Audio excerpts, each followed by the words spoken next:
दिल्ली है, दिल्ली में रामलीला मैदान है, वहां पर सजा हुआ एक मंच है।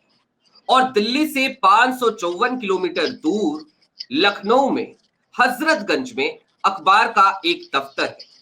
एक नया नवेला पत्रकार लगातार कीबोर्ड पटक रहा है और एक लंबा चौड़ा लेख लिख रहा है। ये लेख इसलिए भी लिखना वो जरूरी समझ रहा है क्योंकि उसे लग रहा है जैसे आज की तारीख में कुछ नए नायक आ गए हैं। किसी को वो गांधी समझ रहा है तो किसी को भगत सिंह भी समझ रहा है। लेकिन ये कहानी सिर्फ एक शख्स की नहीं, कहानी मेरी है। लेकिन ये कहानी उस वक्त पे तमाम लोगों की कहानी हो चली थी। बात अन्ना आंदोलन की, बात अरविंद केजरीवाल की। फिर समय बदलता है, परिस्थितियां बदलती हैं। अरविंद केजरीवाल नहीं बदलते, वो अपने असली रंग रूप में आने लगते हैं और फिर बहुत सारी बातें धीरे धीरे निकलकर सामने आने लगती हैं। एक किताब भी लिखी जाती है और आज जिक्र उसी किताब से जुड़ा हुआ करेंगे क्योंकि अरविंद केजरीवाल ने एक बड़ा बयान दे दिया है।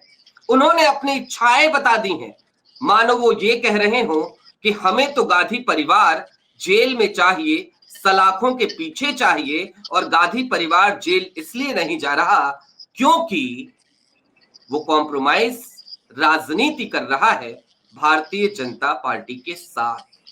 अब ऐसे में हमने दावत दी एक ऐसे शख्स को जिन्होंने एक किताब लिखी तो फिर नौकरी से भी हाथ धोना पड़ा। किताब छपी, खुद छपवाई तो उसके बाद भी काफी अड़चने आई। लेकिन हां, वो शपथ थी कि बेबाकी जिंदा रहनी चाहिए, जिंदा जमीरी के साथ हमें जीना है। और लिहाजा आज हमने दावत दी वरिष्ठ पत्रकार राहुल गांधी किताब के लेखक दयाशंकर मिश्र जी को। जोड़ लीजिए जरा। बहुत बहुत स्वागत है सर आपका। नमस्कार नमस्कार नमस्कार स्वप्न जी। अरविंद केजरीवाल, जब हम आपकी किताब के पन्ने पलटते हैं सर, तो अरविंद केजरीवाल और अन्ना आंदोलन ये पहले ही पार्ट से शुरू हो जाती है इनकी कहानी।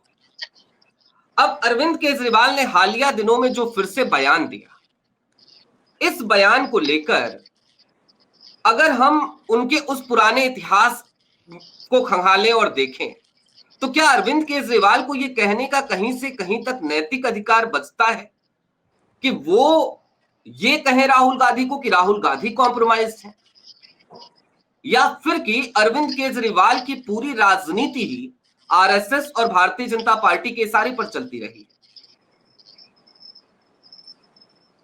सबसे पहले तो मैं आपके माध्यम से सभी दर्शकों का अभिवादन करूंगा और आपको धन्यवाद देना चाहूंगा कि आप एक ऐसे विषय पर जिस पर पूरे भारत में बहुत कम लोग बात करते हैं।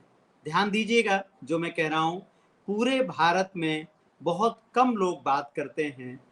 ऐसे आलोचक भी जो नरेंद्र मोदी की आलोचना बहुत स्पष्ट शब्दों में करते हैं, यह एक विडंबना है कि अरविंद केजरीवाल को देखने का उनका नजरिया उतना व्यापक नहीं है।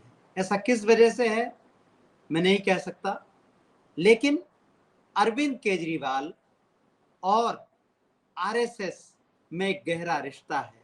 अरविंद केजरीवाल और बीजेपी एक साथ हैं, मतलब एक साथ हैं। जब हम बात कर रहे हैं तो वो साथ हैं। और हम सब जानते हैं कि किस तरह से देश में मीडिया का इस्तेमाल उस लड़ाई के लिए किया गया जो लड़ाई दो राजनीतिक दलों या असहमत दलों के बीच में होती है। लोकतंत्र में अलग अलग पार्टियां हैं, अलग अलग तरीके से लोग अपनी बात रखते हैं, सत्ता में आने के लिए प्रयास करते हैं, योजनाएं बनाते हैं, रणनीतियां बनाते हैं, लेकिन छल नहीं करते। जब छल, दुष्प्रचार और साजिशें शुरू हो जाती हैं तो लोकतंत्र पर कुहासे छा जाते हैं। आखिर लोकतंत्र में और तानाशाही में फर्क क्या है? लोकतंत्र और तानाशाही में सबसे बड़ा फर्क है कि लोकतंत्र में सबको अपनी बात कहने की आजादी है, सब तक अपनी बात पहुंचाने की आजादी है, और तानाशाही का सबसे पहला काम यह है कि जिसके पास सत्ता है केवल उसी की बात आगे जाएगी। हम बात शुरू करते हैं 2009 से।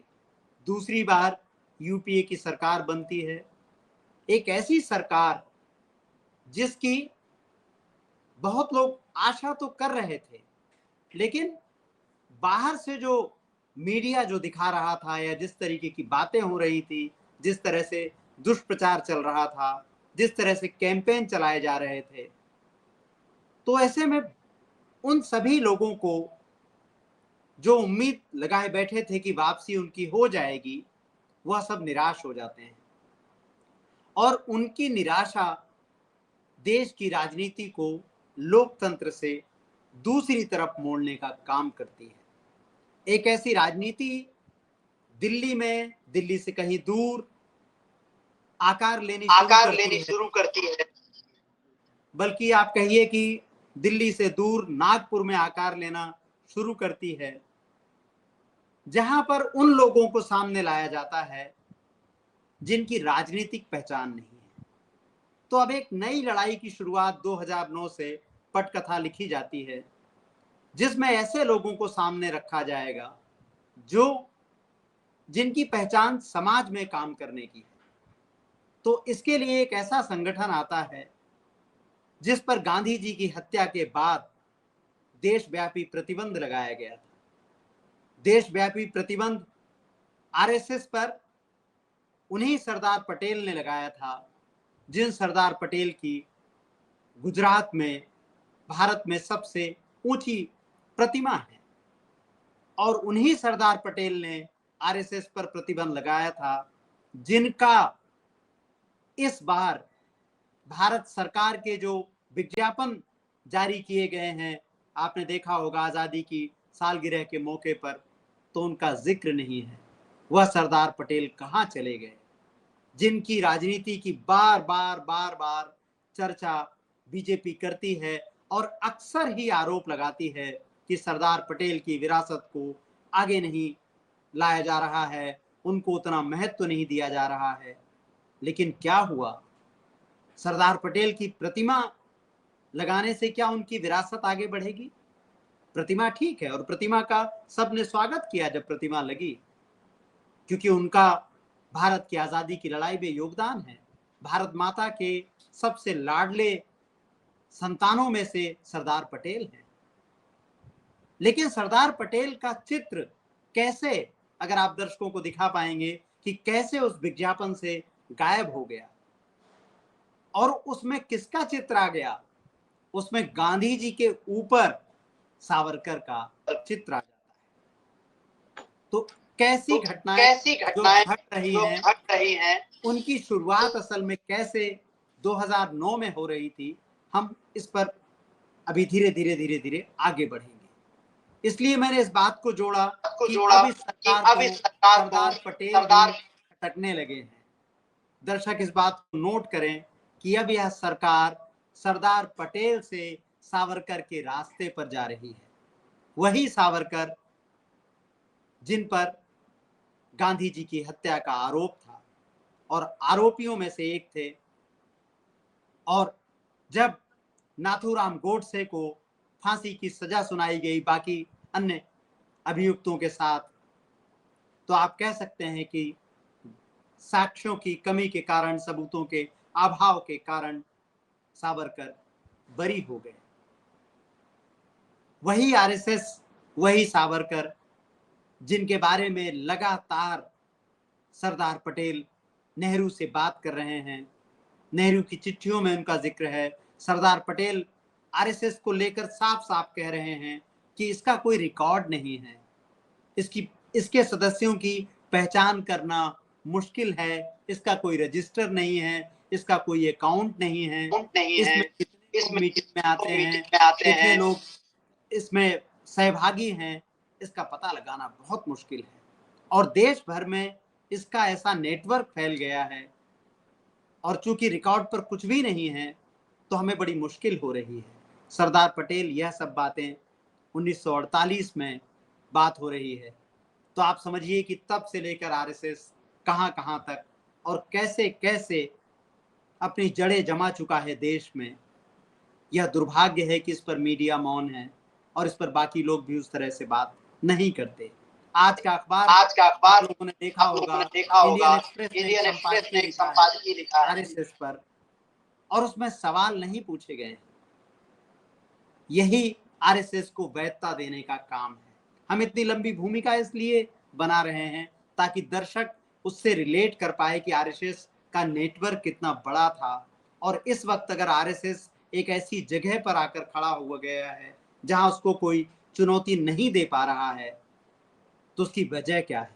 2009 में जब बीजेपी अपनी पूरी शक्ति झोंक देती है लेकिन सत्ता में वापसी नहीं होती, तब एक नई पटकथा नागपुर के स्क्रिप्ट राइटर लिखते हैं, और इस पटकथा में कौन कौन लोग आते हैं आप अपनी स्क्रीन पर इस तस्वीर को जब दिखाएंगे तो दर्शक समझेंगे कि किन लोगों के साथ आगे बढ़कर यह कहानी आगे बढ़ती है। और हम देखते हैं एक ऐसी तस्वीर हमारे सामने आती है जिसमें लाल कृष्ण आडवाणी हैं। ध्यान से देखें, लाल कृष्ण आडवाणी हैं और अरुण जेटली हैं, सुषमा स्वराज हैं, मुरली मनोहर जोशी हैं, आप देखें वेंकैया नायडू हैं, राजनाथ सिंह हैं और जसवंत सिंह हैं। और इनके साथ कौन मीटिंग कर रहा है? अन्ना हजारे हैं। इनके साथ अरविंद केजरीवाल हैं, इनके साथ किरण बेदी हैं, और भी दूसरे बहुत सारे लोग थे जो इस तस्वीर में नहीं हैं। लेकिन सबसे महत्वपूर्ण, इस तस्वीर में बीजेपी नेताओं की मौजूदगी है। तो आप देखें कि ये कौन लोग हैं। ये उस वक्त की बीजेपी के सबसे शक्तिशाली लोग हैं जो अरविंद केजरीवाल को डायरेक्शन दे रहे हैं। आप इस तस्वीर में देख सकते हैं। तो कैसे वो कहानी बनी, और जैसे हमारे यहाँ एक मुहावरा है, उल्टा चोर कोतवाल को डांटे। तो अब अजीब सी बात हो रही है, और कैसे कहानी आगे बढ़ती है। अन्ना आंदोलन में बहुत से लोग ये मानते हैं कि अन्ना हजारे प्रमुख किरदार थे, लेकिन असल में कहानी यह नहीं है। हमारी किताब में इस पर बहुत स्पष्ट रूप से बताया गया है। और अन्ना हजारे के ब्लॉगर रहे और इस वक्त सांप्रदायिकता से एक सीधी लड़ाई लड़ रहे देश और महाराष्ट्र के वरिष्ठ पत्रकार राजू पारुलेकर, जो एक वक्त अन्ना हजारे के थोड़े से वक्त के लिए ब्लॉगर रहे हैं, वह बताते हैं कि असल में अरविंद केजरीवाल ने अन्ना की खोज की थी। एक ऐसा आदमी चाहिए था जिसके आगे पीछे कोई ना हो, जिसकी छवि पर सीधे सीधे कोई दाग ना हो, और जो देर तक अनशन कर सके।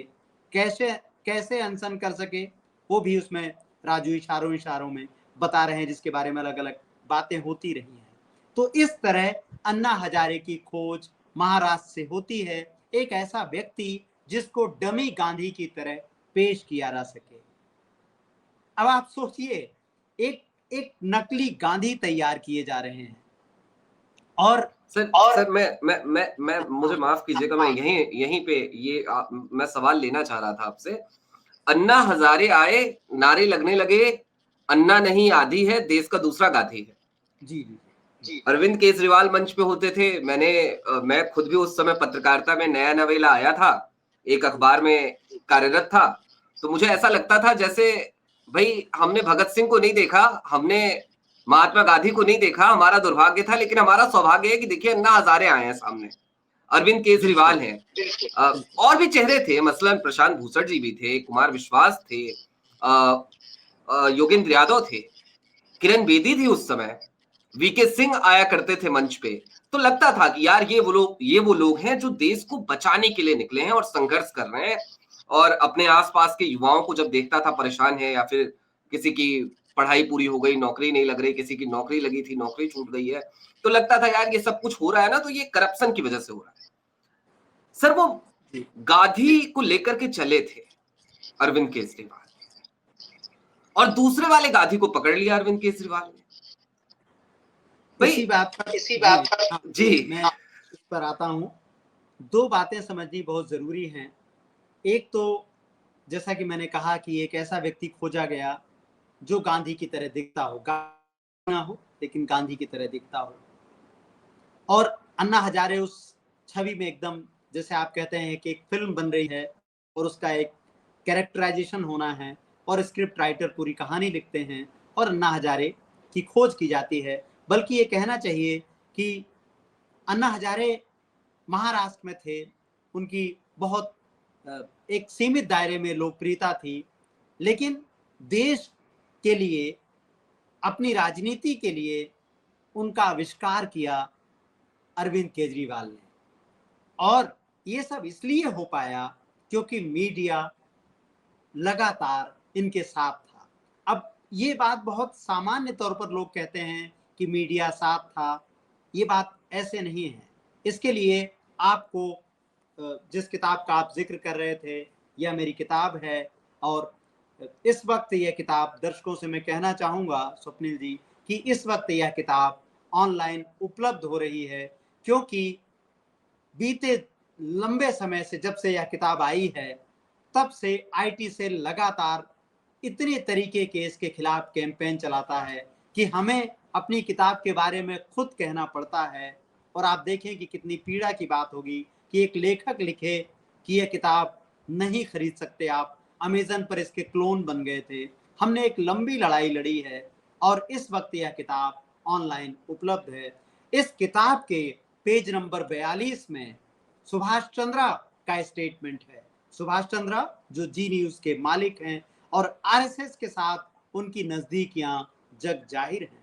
बल्कि ये भी कहा जाता है कि उनकी नजदीकियां प्रधानमंत्री नरेंद्र मोदी से कहीं ज्यादा आरएसएस से हैं, और इसके तमाम दूसरे प्रमाण समय समय पर हमारे सामने आते रहे हैं।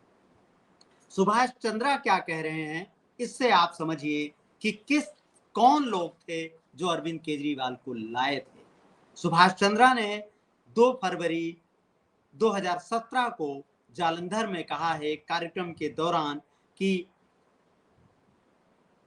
अरविंद केजरीवाल, अन्ना हजारे, सोली सोराबजी, आमिर खान, हम सब लोग एक साथ में थे, नंबर 1। नंबर 2 वो कह रहे हैं कि अन्ना, सोली सोराबजी, आमिर खान और ऐसे 12 लोग थे जो केजरीवाल को सपोर्ट कर रहे थे। सुभाष चंद्रा कह रहे हैं हमने 2004 से 2014 तक केजरीवाल की निरंतर मदद की है।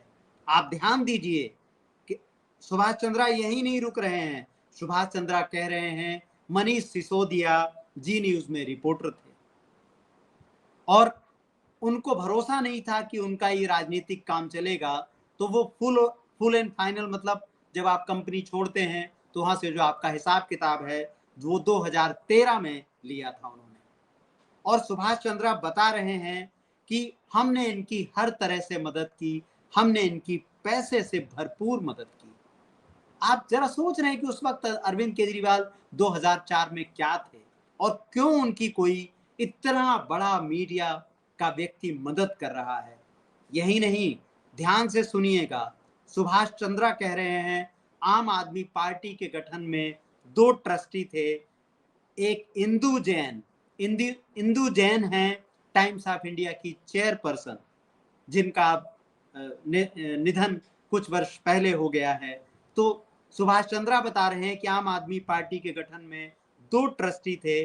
वो जोर देकर कह रहे हैं कि कागज पर 2 ही लोग थे, इंदु जैन और सुभाष चंद्रा।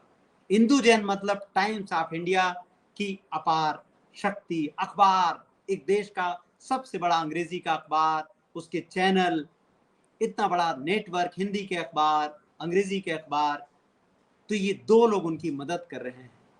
हम लोकतंत्र में नागरिक के तौर पर आप इतने मासूम तो नहीं हो सकते कि देश के 2 सबसे बड़ी मीडिया कंपनी किसी एक व्यक्ति की मदद बिना किसी दूसरी बड़ी शक्ति के कर रहे हैं। जाहिर तौर पर अब इस सुभाष चंद्रा के बयान को उस तस्वीर के साथ मिलाने की जरूरत है जिसका हमने शुरू में जिक्र किया। तो आप देखें कि समाज से कैसे कैसे लोग लाए गए, और यहाँ दो बातें समझनी जरूरी हैं। योगेंद्र यादव जो भारत के सबसे सम्मानित, आप कह सकते हैं, एक चुनावी विश्लेषक रहे, चुनावी विश्लेषक से ज्यादा एक प्रोफेसर के तौर पर उनकी छवि है, एक समाज विज्ञानी के तौर पर उनकी छवि है, और हम उनको ऐसे व्यक्ति के रूप में वर्षों से देखते रहे हैं जो जिनकी बातों से आपको कोई रास्ता दिखता हो। प्रशांत भूषण, मतलब आप देखें कि अदालत में वो एक आम आदमी का चेहरा है, कितनी जनहित याचिकाएं उनके नाम पर हैं, मतलब लोगों का निशुल्क मुकदमा लड़ते हैं, और तेज तर्रार एक ऐसा व्यक्ति, एक ऐसा वकील जो सारी चीजों को जानता समझता है। ये दो लोग, और साथ में प्रोफेसर आनंद कुमार जैसे लोग भी थे, लेकिन खास तौर पर योगेंद्र यादव और प्रशांत भूषण, जिनसे हम उम्मीद करते हैं कि ये खतरों को देख रहे होंगे, दिशा दिखा रहे होंगे, यह लोग भी अरविंद केजरीवाल के कारवां का हिस्सा थे, उनके साथ थे। तो आप समझिए, जिस नौजवान की आपने स्वप्ने शुरू में बात की, कैसे लोग झांसे में ना आए।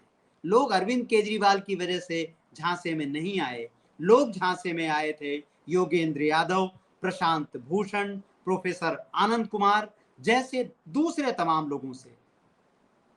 और आप देखें कि उसमें रामदेव की भूमिका है, रामदेव के बयान देखिए, किरण बेदी, तब तक किरण बेदी की भूमिका एक गढ़ी गई थी एक ऐसे अधिकारी के रूप में जिसने बहुत सारे काम किए हों, और उनका बाद में हम देखते हैं कि किस तरह से उनके जो अब तक के दावे थे, कैसे हमने देखा कि दिल्ली में चुनाव के वक्त वरिष्ठ पत्रकार रवीश कुमार जब उनसे बात करते हैं तो कैसे सारे उनके दावे, जिन दावों पर इतने वर्षों से उनकी छवि रहती है, वो सारे दावे उस एक इंटरव्यू में ध्वस्त हो जाते हैं।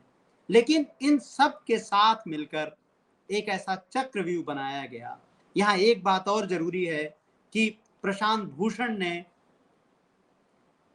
16 सितंबर 2020 को इंडिया टुडे के लिए राजदीप सरदेसाई को दिए इंटरव्यू में कहा था कि उनको जीवन भर इस बात का अफसोस रहेगा कि वह देख नहीं पाए कि किस तरह से अरविंद केजरीवाल, अन्ना हजारे को बीजेपी और आरएसएस का समर्थन था। ये बात प्रशांत भूषण ने कही है, दर्शकों को याद रखना चाहिए।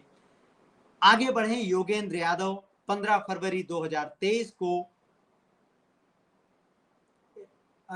एक इंटरव्यू में कहते हैं, बहुत साफ साफ कहते हैं कि आम आदमी पार्टी का संस्थापक होना उनके लिए शर्म की बात है।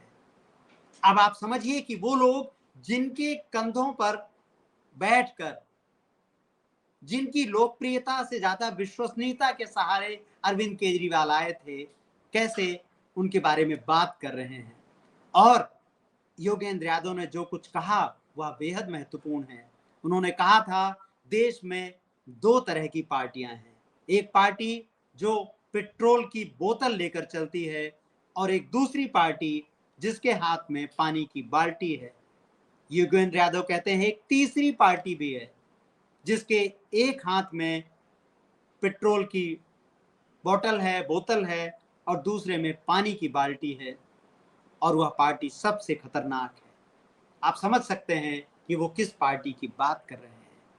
तो आप समझें, इस यहां से अरविंद केजरीवाल की राजनीति को समझना चाहिए। मैं बहुत साफ साफ ये कहता हूं कि अरविंद केजरीवाल कांग्रेस को हराने के लिए, बदनाम करने के लिए, बीजेपी को सत्ता में लाने के लिए बीजेपी के कॉन्ट्रैक्ट पर आए थे, और अभी भी बीजेपी के कॉन्ट्रैक्ट पर है। तो सवाल ये उठता है कि जब बीजेपी के कॉन्ट्रैक्ट पर है तो बीजेपी की आलोचना क्यों करते हैं, बीजेपी की बुराई क्यों करते हैं। आप देखें कि वह एक अल्टरनेटिव अपोजिशन का काम कर रहे हैं, मतलब नंबर 1 पर बीजेपी और नंबर 2 पर केजरीवाल। इसी तरीके का मानस बनाया गया। आपको याद होगा कि किस तरह से 2014 का जो लोकसभा चुनाव हुआ था वाराणसी से, तो उस चुनाव को लड़ने केजरीवाल बनारस जाते हैं, वह एक आखिरी एक तरह से एक एक आखिरी लड़ाई थी जहां वो एक सामने के तौर पर अरविंद केजरीवाल मोदी के सामने खड़े होते हैं। उस वक्त बहुत से लोग इस बात को नहीं समझ पाए कि वो एक चक्रव्यूह था जिसमें पूरी की पूरी लड़ाई से सबको बाहर कर दिया गया, सारी विपक्षी पार्टियों को बाहर कर दिया गया और एक नैरेटिव बनाया गया टेलीविजन के माध्यम से, अखबारों के माध्यम से कि देश में अब दो ही नेता हैं, मोदी और केजरीवाल। तो पूरी लड़ाई इस तरह से बनाई गई कि मोदी को चुनौती देने वाले कौन हैं, चैलेंजर कौन है, केजरीवाल। और आप देखते हैं कि किस तरह से मोदी बनारस का चुनाव 5,81,000 वोट उनको मिलते हैं, उससे थोड़े ज्यादा वोट उनको मिलते हैं। केजरीवाल कैसे नंबर 2 पर रहते हैं। और एक शुरुआत थी जिसके बाद देश भर में दो तरीके की तानाशाही आई। पहली तानाशाही मोदी लेकर आए और दूसरी तानाशाही दिल्ली में केजरीवाल लेकर आए। और आप देखें कि कैसे ये तमाम लोग जो उनके साथ जुड़े थे एक के बाद एक बाहर होने शुरू हो जाते हैं। उनके साथ दो तरह के लोग हैं स्वप्निल जी। उनके साथ कुमार विश्वास भी हैं जो सीधे तौर पर आरएसएस और बीजेपी के लिए काम करते हैं। हम उनके रोज के बयानों से देख सकते हैं, समझ सकते हैं। और सब के सब कैसे लाभार्थी बने। कुमार विश्वास हैं, किरण बेदी हैं, रामदेव हैं। और रामदेव के साथ इस देश के मीडिया ने बाबा लगाकर उनका काम आसान कर दिया। देश का पहला उद्योगपति जिसको उद्योगपति नहीं कहा जाता, जिसको बाबा कहा जाता है। इस देश में अर्थव्यवस्था की हालत यह है कि सारे जो व्यापारी थे अब बाबा होने को लग रहा है कि उनके पास कोई रास्ता नहीं है। और जो सबसे बड़ा व्यापारी है उसको बाबा कहकर भारत में सम्मान दिया जाता है। तो ये हिंदुत्व की राजनीति के वो प्रतीक थे, वो शक्तियां थी जिनके सहारे तानाशाही की बुनियाद खड़ी की गई। और बहुत से लोग ये सवाल पूछते हैं कि उस वक्त तो यूपीए की सरकार थी, कांग्रेस और कह ले के सहयोगी संगठनों की सरकार थी, तब मीडिया क्या कर रहा था। यही महत्वपूर्ण बात है। दोनों अपने कार्यकाल में यूपीए ने मीडिया पर कोई शिकंजा नहीं कसा। उस वक्त कितनी किताबें न्यूज रूम में लोग मोदी पर लिख रहे थे, बीजेपी पर लिख रहे थे, लेकिन आप बताएं कि क्या कोई ऐसा पत्रकार आपको मिला जिसने विपक्ष पर किताब लिखी हो और उसको कह दिया गया हो कि पहले आप या तो इस्तीफा दीजिए या फिर किताब लिखिए। मतलब उसको सीधे सीधे आप सीधे एकदम बिना किसी लाग लपेट के कह देते हैं कि पहले इस्तीफा फिर किताब। तो पहले इस्तीफा फिर किताब यह कभी यूपीए के 10 साल में नहीं रहा। इसीलिए मीडिया को आजादी थी। लेकिन यह अलग बात है कि मीडिया ने उस आजादी का इस्तेमाल हम जानते हैं एक दुष्प्रचार को रचने में किया। और आप साफ तौर पर सुभाष चंद्रा के स्टेटमेंट देख सकते हैं। और इस स्टेटमेंट की रोशनी में, हमारी किताब की रोशनी में आप देख सकते हैं कि किस तरह से पूरा मीडिया जैसे अरविंद केजरीवाल के लिए बिछा हुआ था। एक और बात कहनी यहाँ पर मुझे जरूरी लगती है और वो ये कि अरविंद केजरीवाल जब दिल्ली की सत्ता में थे तो उन्होंने ठीक वैसे ही मीडिया को नियंत्रित किया था जैसे देश भर में बीजेपी कर रही थी। आपको याद होगा बहुत से पत्रकार हैं जिन्होंने सोशल मीडिया पर केजरीवाल के खिलाफ लिखा और उनको इस्तीफा देना पड़ा, या केजरीवाल ने सामने आकर उनके बारे में इस तरह की बातें कही जो हम एक मुख्यमंत्री से जिसकी अपेक्षा नहीं करते हैं। और केवल मेरी किताब की बात नहीं है, कैरावैन मैगजीन ने अपने मीडिया में अपने जो उनकी कैरावैन मैगजीन के जो विशेषांक हैं उनमें बहुत विस्तार से इस बात पर आया कि कैसे यह पूरा का पूरा जो अन्ना आंदोलन था इसको आरएसएस और बीजेपी का समर्थन हासिल था। वरिष्ठ पत्रकार भाषा सिंह की किताब है शाहीन बाग। शाहीन बाग में भाषा लिखती हैं कि कितने बड़े पैमाने पर बसें लगाई गई, कितने बड़े पैमाने पर आधे आधे दिन की छुट्टियां कर दी गई।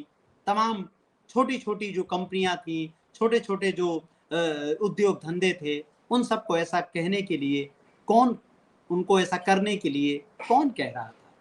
तो आप समझ सकते हैं कि कैसे एक नैरेटिव था, कैसे एक कॉर्पोरेट को एक मैसेज था।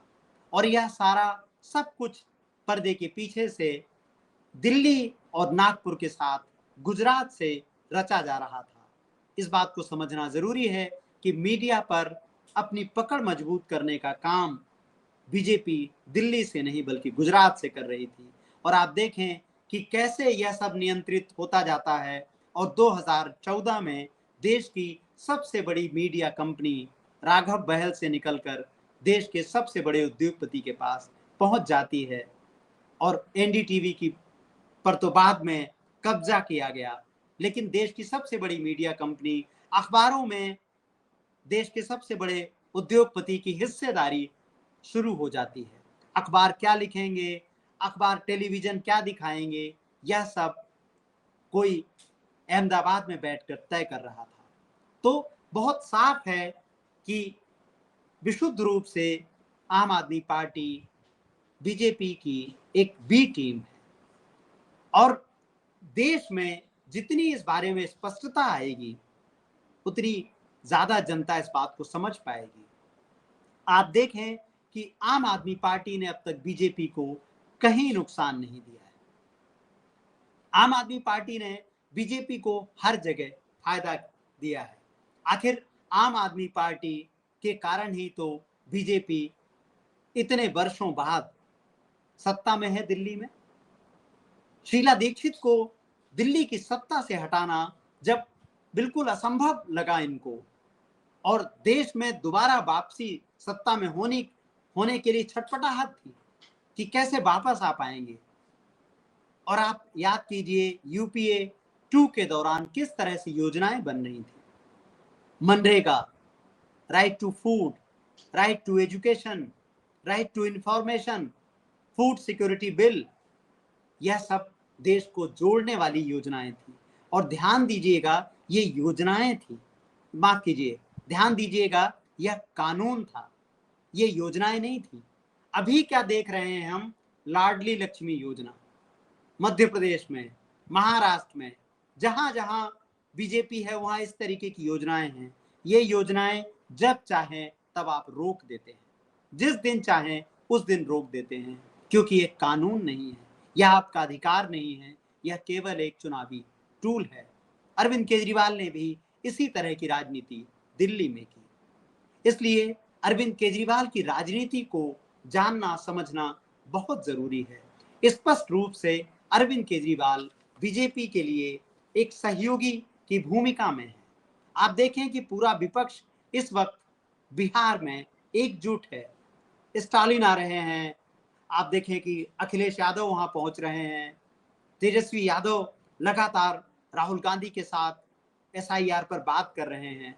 तो जब एक विपक्षी एकता एक साथ है तो कैसे अरविंद केजरीवाल अचानक से नेशनल हेराल्ड की बात करते हैं।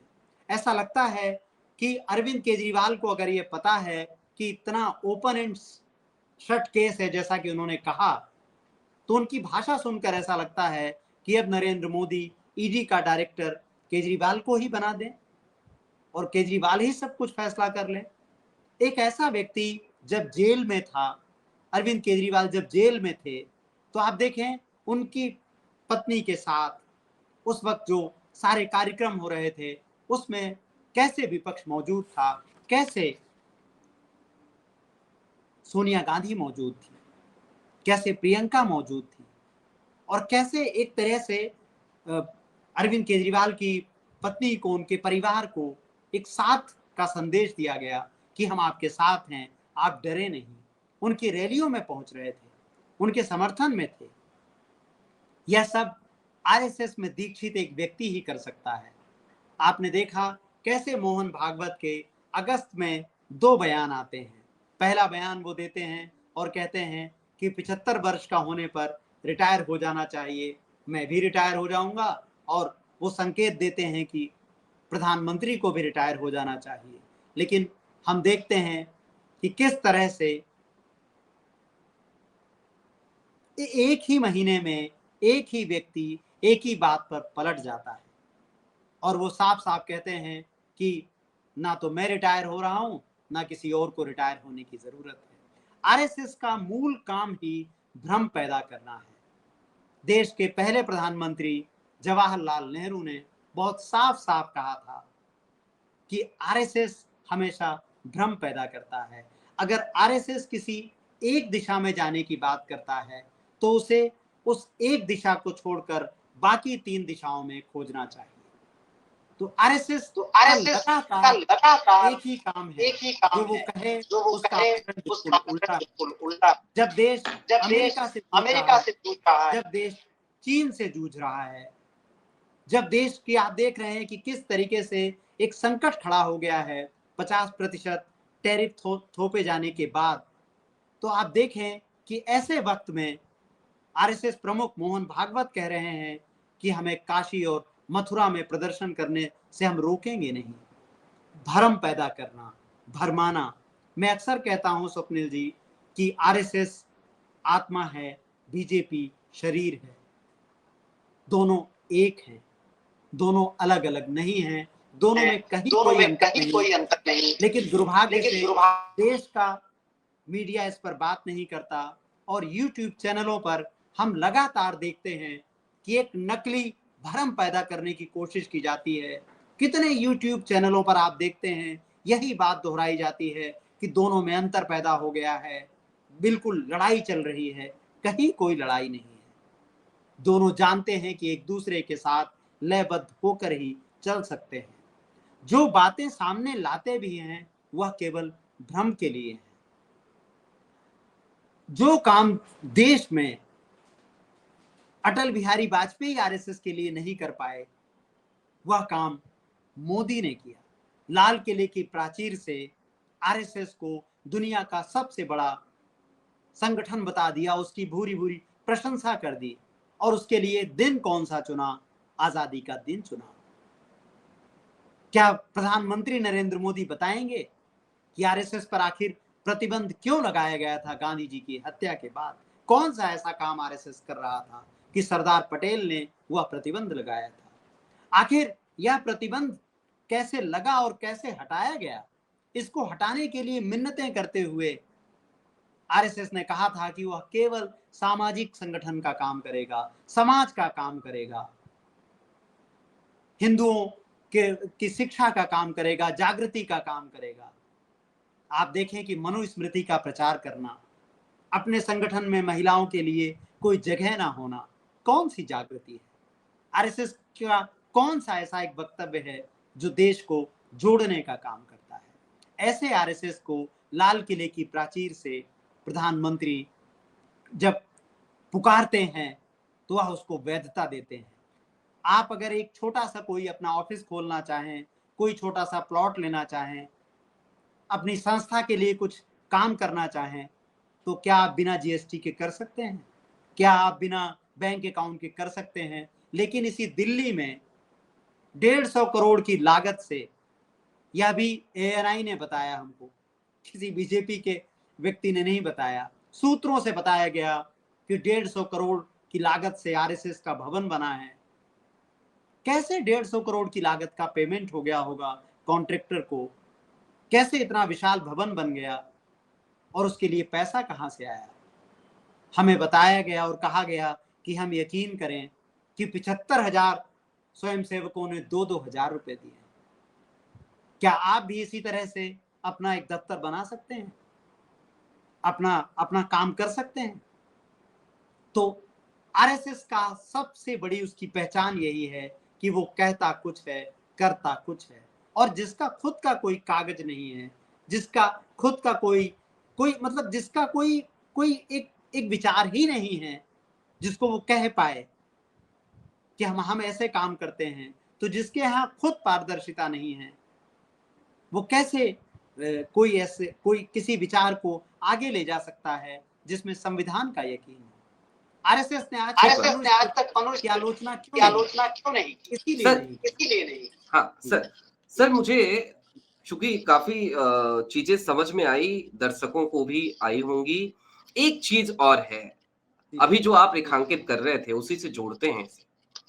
आरएसएस जिस तरीके से भ्रम पैदा करता है, अरविंद केजरीवाल भी उसी तरीके से भ्रम पैदा करते हैं। लिहाजा ये बात अब सीधे तौर पे कही जा सकती है कि भैया अरविंद केजरीवाल की जो स्टाइल है पॉलिटिक्स की, वो वही स्टाइल उन्होंने अडॉप्ट करी है जो स्टाइल संघ की रही।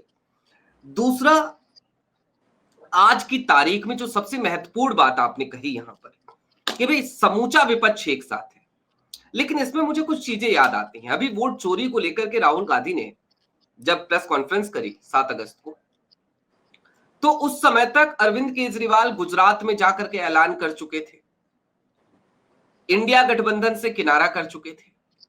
लेकिन फिर एक दिन जब 300 सांसद उतरते हैं सड़क पे, तो संजय सिंह उसमें आके शामिल हो जाते हैं। मैंने कांग्रेस के कुछ लोगों से बात करी, तो मुझे जहां तक जानकारी है कांग्रेस ने किसी को निमंत्रित नहीं किया था इस पूरे प्रोटेस्ट में। जो भी सांसद आए वो स्वेच्छा से आए, संजय सिंह भी शायद स्वेच्छा से आए हो।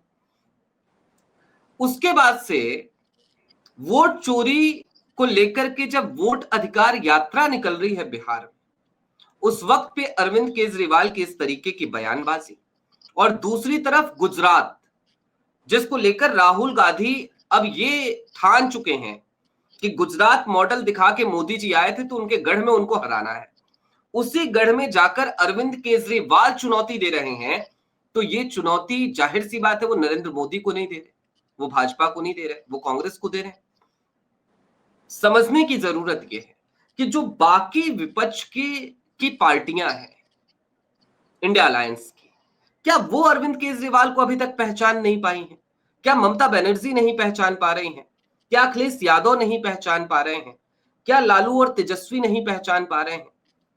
राहुल तो पहचानते हैं, कांग्रेस तो पहचानती है, ये बाकी राजनीतिक दल इन्हें क्यों नहीं पहचान पा रहे? ये एक बड़ा सवाल है सर।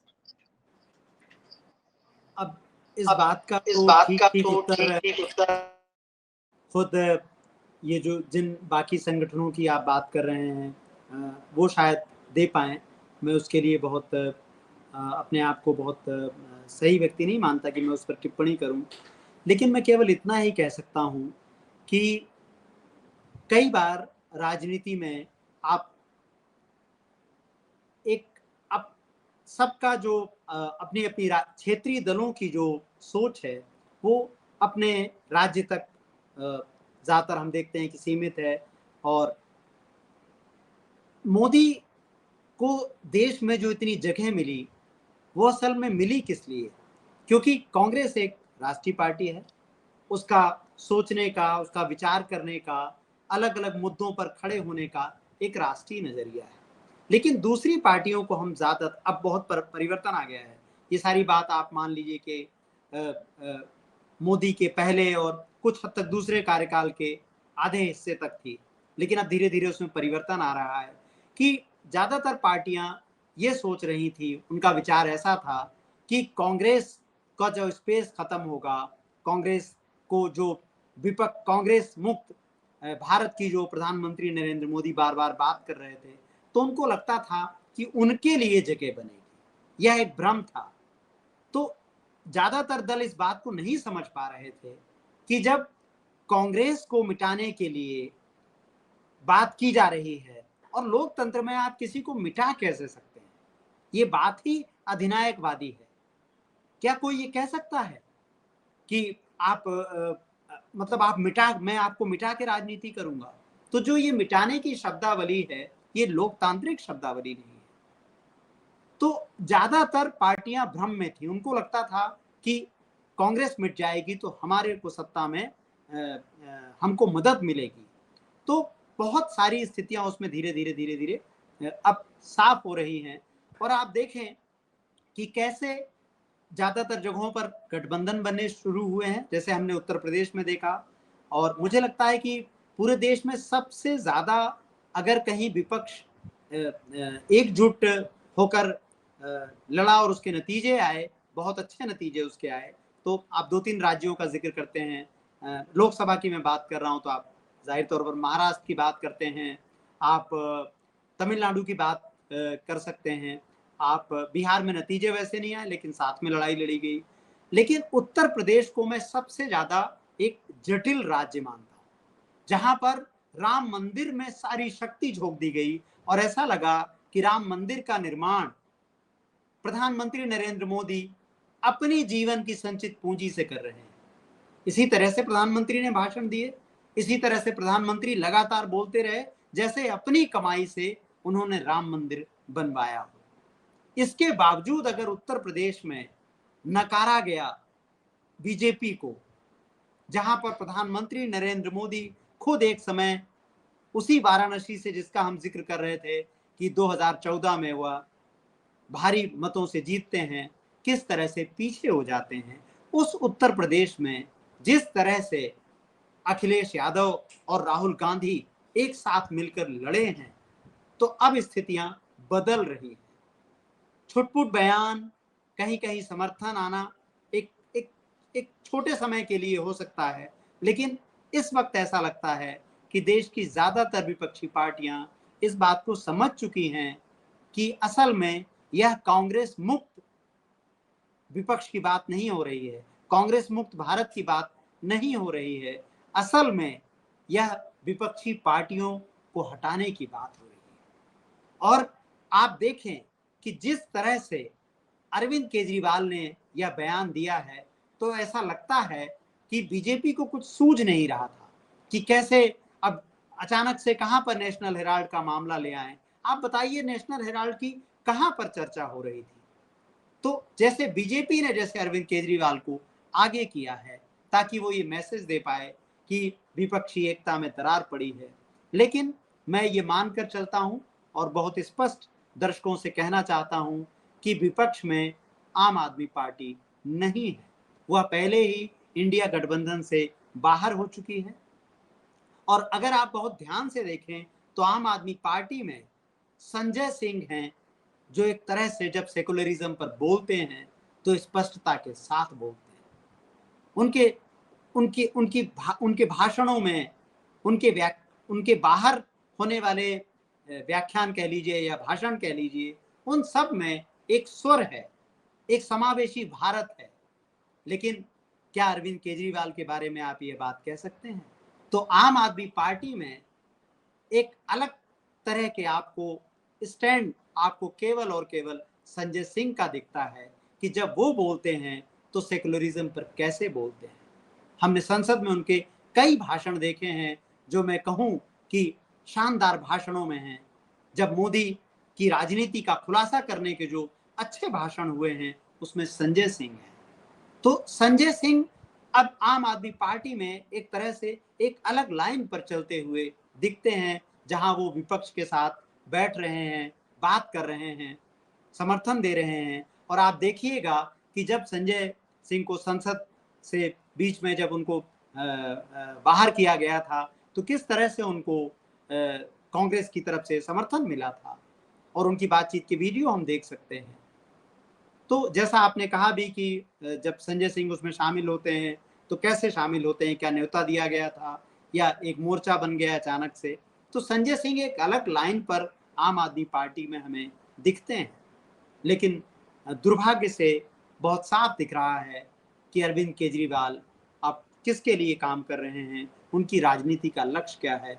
आने वाले समय में हम गुजरात चुनावों में उन्हें बीजेपी को फायदा पहुंचाते हुए देख सकते हैं। कुछ लेखों में तो यहाँ तक बात आ रही है कि अरविंद केजरीवाल केरल चुनाव लड़ने जा सकते हैं, कुछ जगह पर ऐसा दावा किया जा रहा है। तो जाहिर तौर पर ये सब वही जगह हैं जहां विपक्ष को मजबूत होना है, और अरविंद केजरीवाल ऐसा करते हुए नजर नहीं आ रहे हैं। अरविंद केजरीवाल स्पष्ट रूप से बीजेपी के लिए एक बी टीम की भूमिका निभा रहे हैं। इसके एक दो बातें कह के शायद हमारा समय हो रहा हो, तो मैं एक दो बातें इसमें और जोड़ना चाहूंगा, जिसको मैं कहता हूं कि आपके पास एक सैंपल टेस्टिंग है। कोई भी देश में ऐसा व्यक्ति जो मनुस्मृति का समर्थक है वो संविधान का समर्थक नहीं हो सकता। आज तक आरएसएस के खिलाफ, आरएसएस की आलोचना में अरविंद केजरीवाल ने एक शब्द नहीं कहा है। अगर यह वीडियो उन तक पहुंचे, उनके समर्थकों तक पहुंचे, तो उन्हें पूछना चाहिए कि आखिर आरएसएस का समर्थन वो क्यों करते हैं। आपको याद होगा कुछ समय पहले उन्होंने आरएसएस प्रमुख को एक चिट्ठी लिखी थी, चिट्ठी लिखकर बीजेपी से शिकायत की थी। आप चिट्ठी किसको लिखते हैं? इसी साल लिखी थी, इवन 1 जनवरी 2025 की तारीख। हाँ, 25 की तारीख में। तो आप चिट्ठी किसको लिखते हैं? आप चिट्ठी उसी को लिखते हैं जब आप बात करते हैं कि आपके परिवार का कोई हिस्सा है कि जो झगड़ा, आपके दो भाइयों में झगड़ा है, तो आप चिट्ठी लिखते हैं, उसकी शिकायत करते हैं। तो अरविंद केजरीवाल ने बीजेपी की शिकायत के लिए मोहन भागवत को चिट्ठी लिखी थी। तो आप समझ सकते हैं कि वो ग्रुप, समूह क्या है, वो परिवार क्या है। दूसरा, 3 लोग हैं देश में जो मनुस्मृति की कभी आलोचना नहीं करते। नंबर 1 मोहन भागवत, नंबर 2 प्रधानमंत्री नरेंद्र मोदी, और नंबर 3 अरविंद केजरीवाल। तो आप देखें, स्पष्ट है अरविंद केजरीवाल ने क्या संविधान के लिए वही बातें कही जिसका अलख अखिलेश यादव जगा रहे हैं, राहुल गांधी जगा रहे हैं, स्टालिन जगा रहे हैं, दूसरे लोग जगा रहे हैं कि संविधान पर किस तरह से हमले हो रहे हैं। तो अरविंद केजरीवाल की राजनीति आरएसएस की दिखाई हुई राजनीति है। शाहीन बाग में आपको याद है जब अरविंद जब उस वक्त मुख्यमंत्री थे तो उन्होंने कहा था कि हमारी राजनीति नहीं है। आपको इस चुनाव के पहले भी वो वीडियो याद है जो उत्तर प्रदेश के या देश के एक बड़े चैनल के लिए इंटरव्यू में कहा था उन्होंने कहा था, और उस इंटरव्यू में कई लोग थे, और जब अरविंद केजरीवाल से यह सवाल पूछा जाता है कि आप इन मुद्दों पर, शाहीन बाग पर क्यों नहीं बोलते, तो कहते हैं हमारी राजनीति नहीं है। तो आपकी राजनीति क्या है? अगर चुने हुए नागरिकों पर अत्याचार हो रहा है और आपकी राजनीति नहीं है। यही अरविंद केजरीवाल थे जो जम्मू कश्मीर में वहां की आवाम के खिलाफ लिए जा रहे निर्णयों पर आप देखें कि अपना समर्थन दे रहे थे मोदी को। और यही अरविंद केजरीवाल हैं जिनके लिए एक समय नारे बुलंद किए गए थे कि दिल्ली में मोदी और दिल्ली में, माफ कीजिए, केंद्र में मोदी और दिल्ली में केजरीवाल।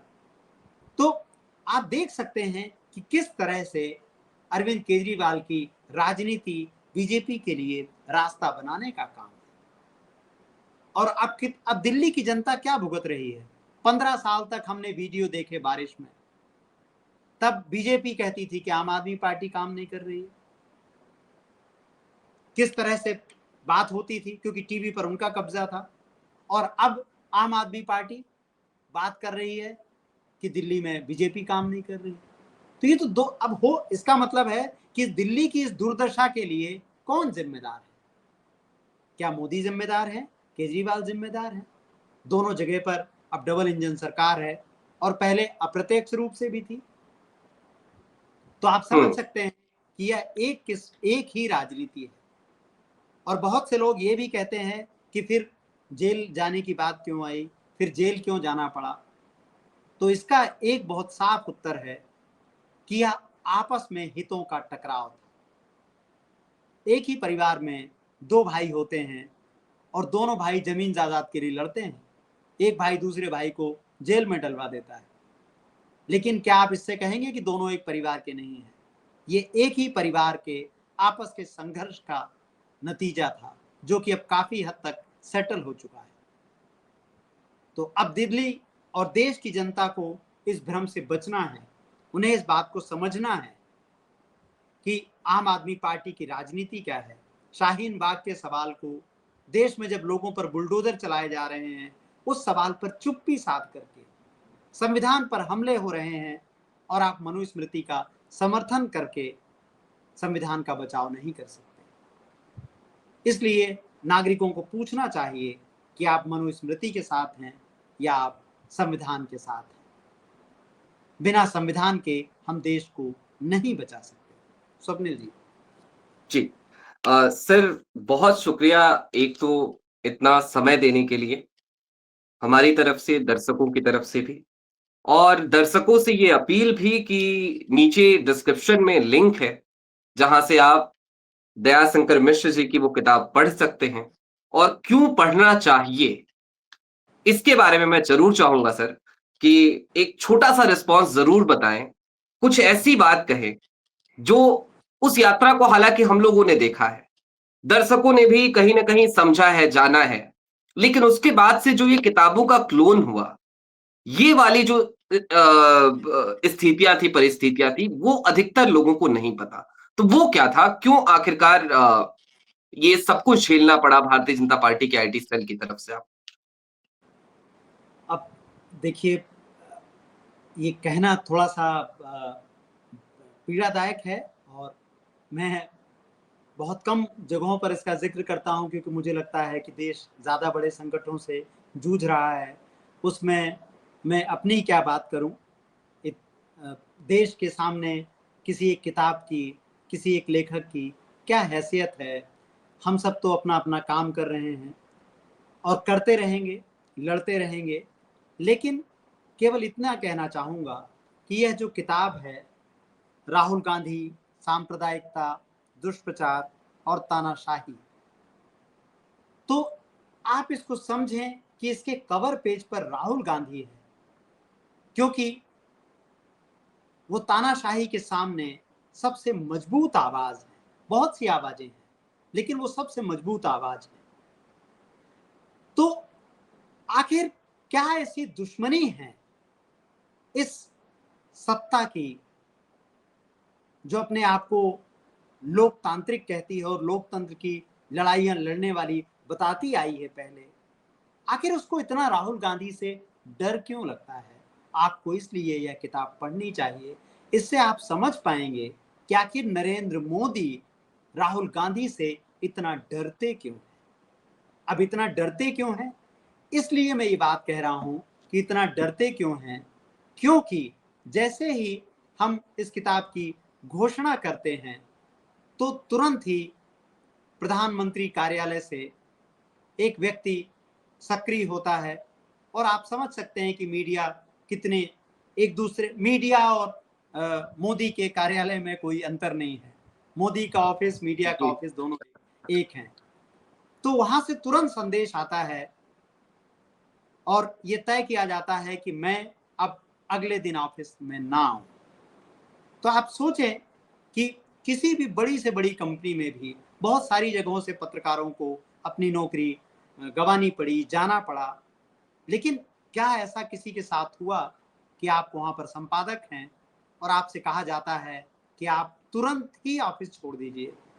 जब आप इस्तीफा देने के बाद जो है आपसे बात हो रही है और आपको पहले भी कहा जा सकता था, लेकिन आपसे कहा जाता है कि आप 3 महीने आप अपना काम करिए, आप बकायदा हैंड ओवर दीजिए। हैंड ओवर एक टर्म है कि आप अपना काम किसी दूसरे व्यक्ति को बता करके जाएं।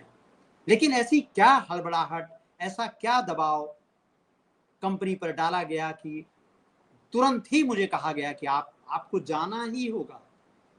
ऐसा लगा कि जैसे उनका बस चलता तो तुरंत उसी दफ्तर की किसी खिड़की से मुझे उठाकर फेंक देने को जैसे सारे के सारे लोग आमादा थे।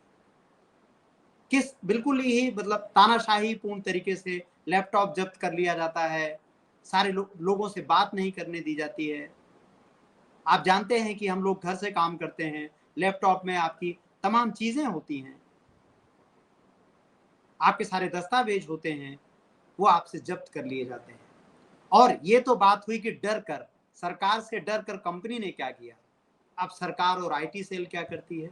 वो ये तय करते हैं कि इस किताब के बारे में एक भी लाइन कहीं ना लिखी जाए। क्या ऐसा कारण है कि एक किताब जो नेता प्रतिपक्ष पर है और अब तक हिंदी की किसी भी वेबसाइट ने इस किताब के बारे में एक लाइन नहीं लिखी है। जब मैं हिंदी की वेबसाइट की बात कह रहा हूं तो उसमें वो मीडिया है जिसको जनता लोकप्रिय मीडिया मानती है। और मैं कहीं दूर दराज के इलाकों में नहीं था, दिल्ली में ही था। आज मैं आपसे बात कर पा रहा हूं क्योंकि आपके जैसे स्वतंत्र प्लेटफॉर्म ने मुझे जगह दी। यूट्यूब पर मैं अपनी बात रख पाया। तो कितनी विचित्र बात है ना कि एक इतने बड़े बड़े अखबार हैं और उन सब के यहाँ पर आप देखिए साहित्य के नाम पर बड़े बड़े सम्मेलन हो रहे हैं, लेखकों को बुलाया जा रहा है। तो वो कौन से लेखक हैं जिस पर यूट्यूब चैनल लंबी लंबी बात कर रहे हैं, लेकिन इस किताब पर बात करने की हिम्मत नहीं होती है। नोएडा की फिल्म सिटी में इतनी कंपनियां हैं, एक कंपनी के भीतर भी यह साहस नहीं था कि वह इस किताब पर बात कर पाए, क्योंकि सरकार इस बात को से डरती है कि जिस राहुल गांधी के दुष्प्रचार के लिए उन्होंने अरबों अरब रुपए खर्च किए, वो जनता तक उसकी असलियत ना पहुंच जाए। इस किताब में ऐसे संदर्भ हैं जो बताते हैं, जैसे अध्यादेश राहुल गांधी ने नहीं फाड़ा, हम फैक्ट चेक करके बता रहे हैं, लेकिन अभी भी लोग यही मानते हैं। आलू डालो सोना निकलेगा, ये बात मोदी ने कही थी, राहुल गांधी ने नहीं कही थी। ऐसी लंबी श्रृंखला है, एक प्रकार से आप कहें कि फैक्ट चेक की, जो इस किताब में है। तो सबसे बड़ा डर यही लगा, इसलिए आईटी सेल को सक्रिय किया गया। और आईटी सेल आता है, जैसे ही हम किताब की घोषणा करते हैं, लोग एकदम समझिए हिंदी की दुनिया में स्वप्निल जी इतनी मोटी किताब 750 पेज की किताब के लिए लोग जिस तरह का प्रेम दिखाते हैं, वो एक अद्भुत, मतलब हिंदी की दुनिया के लिए एक नए रास्ते खोलने जैसा है। तमाम लोग प्रकाशक और सबको हम देखते हैं कहते हुए कितनी मोटी किताब कौन पढ़ेगा। मुझे ही सब लोग कह रहे थे कि आपने क्यों लिखी, इसको कौन पढ़ेगा, आपको इसको। और आप जानते हैं इसको प्रकाशक नहीं मिला। कई बड़े बड़े नामी जी गिरामी प्रकाशकों ने किताब रखी लेकिन लौटा दी। और जब प्रकाशक किताब लौटा दें, जब सब छापने से इनकार कर दें, तब लेखक को लगता है कि उसका काम अब आना चाहिए। उसकी कीमत भले ही कितनी भी चुकानी पड़े, मुझे चुकानी पड़ी, मैं चुका रहा हूं, और इस पूरी यात्रा में मैं अकेला हूं। लेकिन जैसे ही अमेज़न पर हमने शेयर किया और जनता ने तुरंत उस पर रिएक्ट किया, नागरिकों ने रिएक्ट किया, आईटी सेल सक्रिय हो जाती है, मुझे एक संदेश आता है और किताब की शुभकामना दी जाती है, और उसके बाद अमेज़न पर क्लोनिंग शुरू हो जाती है। और ये क्लोनिंग का मतलब है कि आप अगर उस पर क्लिक करेंगे किताब के ऑर्डर के लिए, तो वो आपको बताएगा कि किताब की कीमत 5,000 है। अब लोग मुझी को गालियां दे रहे हैं कि आप तो लालची व्यक्ति हैं, आपकी किताब की कीमत 5,000 लिखी। आप सोचिए किताब की कीमत 5,000 कैसे होगी? कहीं 5,000, कहीं 9,000, कहीं 1,200, और इतने लिंक फैल जाते हैं कि मतलब लोग परेशान हो जाते हैं। कई जगह लोगों के पैसे फंस जाते हैं। तो आप सोचिए कि एक हिंदुस्तान में कैसा लोकतंत्र है कि मैं खुद लिखता हूं ट्विटर पर कि आप मेरी किताब अमेज़न से मत खरीदिए। इससे अधिक निराशा की स्थिति क्या हो सकती है? फिर लोग मुझसे व्यक्तिगत किताब मंगाना शुरू करते हैं। आप जैसे पत्रकार ये बात कहते हैं, मैं लोगों से कहता हूं कि मुझसे किताब ले लें। हम एक अपना नंबर जारी करते हैं और उसके बाद हमारा बैंक खाता बंद हो जाता है, लोग पैसे नहीं भेज पा रहे हैं। अब एक लेखक अमेज़न से लड़ेगा, वो बैंक के कार्यालय जाकर बैठेगा, हम आरबीआई को चिट्ठियां लिखते हैं, फिर हमारा खाता कुछ देर के लिए शुरू होता है, फिर बंद हो जाता है, फिर हमसे बैंक कहता है कि आप दूसरा खाता खोलिए, फिर हम दूसरा खाता खोलते हैं, दूसरा खाता भी बंद हो जाता है, और हम इसी तरह इन्हीं सबके पीछे दौड़ते रहते हैं। तो देश में लोकतंत्र की ये स्थिति है।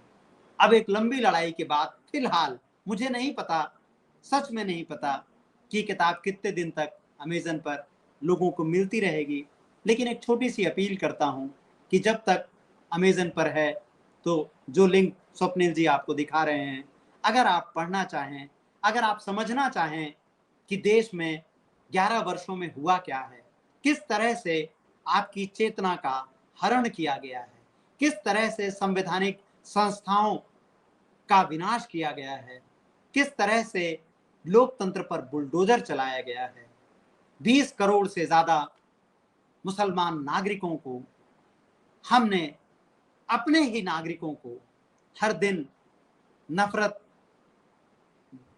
उन पर नफरत उड़ेलने के काम में बाकी लोगों को लगा दिया है।